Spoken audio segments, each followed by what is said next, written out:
Hello, friends. This is Dave Hurwitz, executive editor at ClassicsToday.com, here with random reviews from the Overflow room. And here is our latest clump of Prokofiev, video number 8. Oh, we're making progress. You know, there's some interesting stuff here. I mean, we're leading off with this particular interesting thing. The complete piano concertos with Vladimir Krynev and the Frankfurt Radio Symphony under Dmitri Metropolis. Now, I remember when these came out. This is on Teldec, which is Warner, and I don't think they've vanished since. It was 1993, it looks like. Yes, 1993. And this was a big deal in 1993. I mean, we were listening to this. We liked them. They're very good. I wonder what happened to Vladimir Krynev. I have absolutely no clue where he is or what he's been doing since. Maybe one of you people knows, because this was well received, as I recall.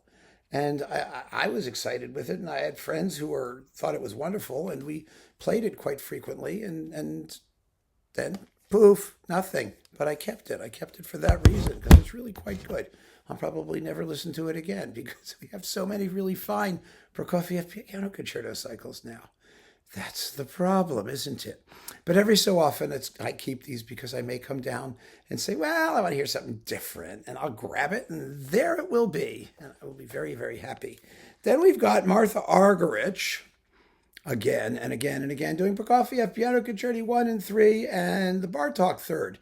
Well, this was you got because of the Prokofiev First and the Bartók Third, which were new to her discography at the time that these were issued. This is on EMI Warner now with the Montreal Symphony and Dutoit, who was the former Mr. Argerich, you may recall. And the third, which is also very, very good. She's done a few dozen of them since that weren't as interesting, but she was still in top form here. And these are very, very fine performances. And Argerich fans, of course, will pant and drool and whatever. Yo-Yo Ma doing the Symphony Concertant. Now, nobody used to do that, you know? It was a piece that was honored in the breach. I mean, Rostropovich did it, and that was the only recording we ever needed, right? Because it's a strange, quasi-satisfying work. But cellists have gotten their fangs into it, and it's been recorded about 1 billion times since this one with Mazel and Yo-Yo Ma, and it's with the Tchaikovsky Rokoko variations, and the Andante Cantabile for cello and string orchestra, which, of course, is an arrangement of the slow movement of the first quartet by Tchaikovsky. I find this dull, frankly. I just don't think it's a terribly interesting performance. So there you are. Why did I keep it? God only knows, but I did. Romeo and Juliet, the complete ballet with the Kirov Orchestra of Mariinsky Theater of St. Petersburg with Valery Gergiev, the famous ex-Gergiev, who now I think is trapped in Russia doing whatever he does there to support the war effort.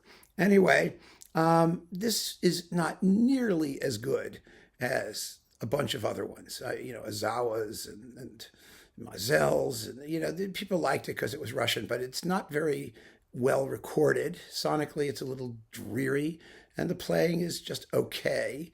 And I kept it because it's Russian.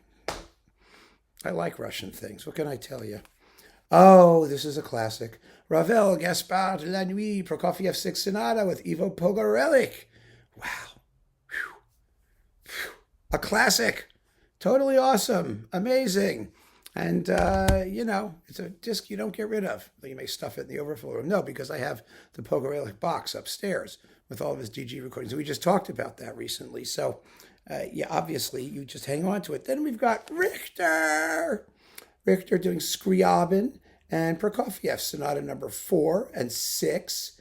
And let's see, the Legends and a bit of the Vision Fugitive. And 4 pieces and bits from Cinderella and some Shostakovich from 24 Preludes and Fugues. This was that old Phillips Richter edition, which I broke up and stuck in various places. Now it's all on Decca, and it's all been issued in a gigantic box. Was issued. I don't know if that box is still around either. But it's Richter, and it was Prokofiev, and you just got it because it was Richter. Is it any good? Well, you decide. Let's see. Prokofiev, no, it is good. I mean, most of it is good. It's with Richter, you can never tell. It's on again, off again, hot, cold, depending on the instrument or where it was, or whether it was underwater or on a mountaintop or whatever. Prokofiev, Peter and the Wolf, with Captain Kangaroo narrating. Oh, I love this. I loved Captain Kangaroo. And you got the orchestral suite from Peter and the Wolf, which is lovely. Wonderful. You don't want all that tiresome narration.